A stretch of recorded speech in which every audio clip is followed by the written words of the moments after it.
إني أحب فلانا فأحبه قال فيحبه جبريل ثم ينادي في السماء فيقول إن الله يحب فلانا فأحبه قال فيحبه أهل السماء ثم يدعو له القبول في الأرض وإذا أبغض عبدا دعا جبريل فقال إني أبغض فلانا فأبغضه قال فيبغضه جبريل ثم ينادي في أهل السماء فيقول إن الله يبغض فلانا فأبغضه قال فيبغضه جبريل ثم ينادي في أهل السماء فيقول إن الله يبغض فلانا فأبغضه فيقول فأبغضونه ثم يدعو له البغضاء في الأرض।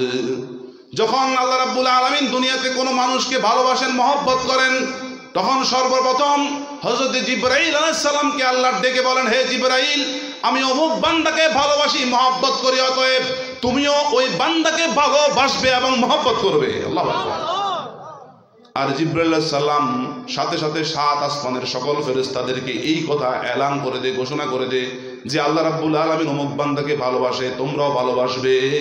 সুম্মা ইউদাউ লাহুল কাবুলা ফিল আরদে, অতএব দুনিয়ার মধ্যে তার জন্য একটা নিদর্শন, ভালোবাসার একটা স্থাপনা তৈরি করা হয়, যার কারণে ওই মহব্বতের বান্দা যখন মহব্বতের কাজগুলো ধরে রাখে, যেমন মহব্বতের কাজ হচ্ছে নামাজ আদায় করা, আল্লাহর সাথে মহব্বত বৃদ্ধি হবে। যে ব্যক্তি নামাজ পড়বে, মহব্বতের আমল হচ্ছে কোরআন তেলাওয়াত করা, যারা কোরআন তেলাওয়াত বিশুদ্ধভাবে তেলাওয়াত করতে পারবে তাদেরকে আল্লাহ রাব্বুল আলামিন মহব্বত করবে। মহব্বতের আমল হচ্ছে জিকির করা, যারা জিকির করবে আল্লাহ রাব্বুল আলামিন তাদেরকে মহব্বত করবে। মহব্বতের আর আমল হচ্ছে দরুদ শরীফ আদায় করা, যারা দরুদ শরীফ আদায় করবে আল্লাহ তাদেরকে মহব্বত করবে।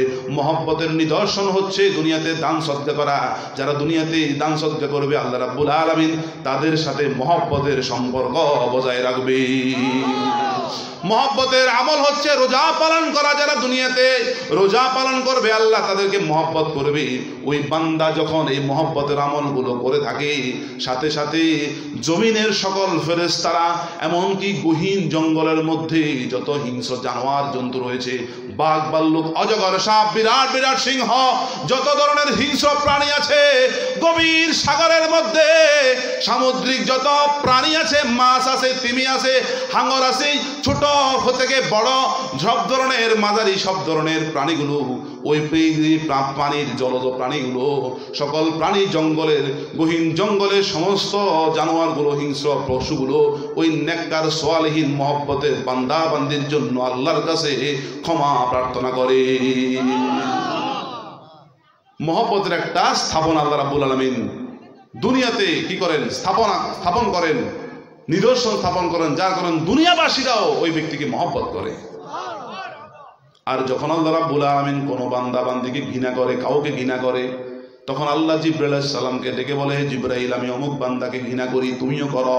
জিবরাইল আলাইহিস সালাম সাথে সাথে সাত আসমানের ফেরেশতাদেরকে এই কথা বলে যে সাত আসমানের ফেরেশতারা ওই ব্যক্তিকে ঘৃণা করতে থাকে এবং দুনিয়াতে তার জন্য ঘৃণার একটা স্থাপন করা হয়, নিদর্শন স্থাপনা যে স্থাপিত হয়, যার কারণে মানুষ তাকে ঘৃণা করে, মানুষ তাকে বদদুয়া দেয়, মানুষ তার সাথে সম্পর্ক রাখে না এবং তার জন্য ফেরেশতারাও লানত করে। নাউজুবিল্লাহ।